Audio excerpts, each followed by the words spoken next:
Naka-identify tayo ng mga 41 close contacts ng pasyente at different levels. No? So, di ba, may mga levels of close contact tayo. Ang mga critical doon yung type 1 na close contact. Ito yung masahista na nag-handle dun sa pasyente and also yung mga clients na na-expose dun sa case natin.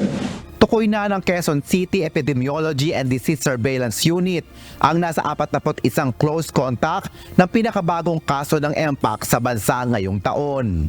Ang 33 taong gulang na pasyente ay sinasabing naninirahan sa National Capital Region at wala itong travel history sa ibang bansa. Base sa inisyal na investigasyon ng DOH at Quezon City Local Government, bumisita ang lalaki sa isang derma clinic at massage spa sa lungsod.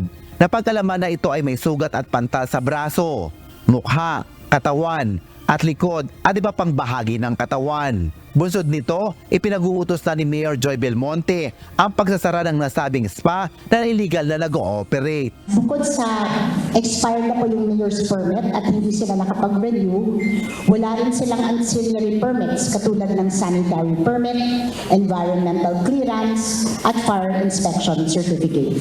Illegal lang ang kanilang pag-ooperate, kaya malaki rin ang tsansang may iba pang illegal na aktibidad na ginagawa doon. Nagpapatuloy naman ang QCLGU sa contract tracing sa iba pang posibleng nakasalamuhan ng pasyente. Ayon kay City Epidemiology Surveillance Unit o CESO Head Dr. Rolando Cruz, nasa quarantine facilities na ang mga close contact ng lalaki. Isinailalim na rin ang mga ito sa polymerase chain reaction o PCR test. Sa ngayon wala pa namang nagpapakita ng malalang sintomas ng Mpox. Fortunately, wala tayong rapid test for Mpox, so hindi natin natin-test. So, PCR lang ang ginagawa natin test for monkeypox sa RIC. Doon sa mga clients na nakasalamuhan niya,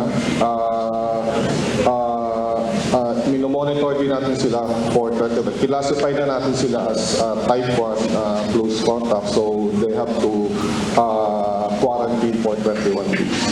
Ayon sa DOH, maaaring maipasa ang Mpox sa isang tao sa pamamagitan ng sexual contact, direct contact, sa may sugat, o nadampian o natalsikan na anumang likido sa katawan, gaya ng pawis mula sa infected na Mpox. Kaya naman paalala ng health expert, sundin ang health protocols tulad ng wasong paghuhugas ng kamay at umiwas muna sa pakikipag-ugnayan sa mga taong kinakikitaan ng Mpox. Hari Ilagan, UNTV, News and Rescue, Diyos ang aming sandigan, serbisyo publiko ang aming pinahalagahan.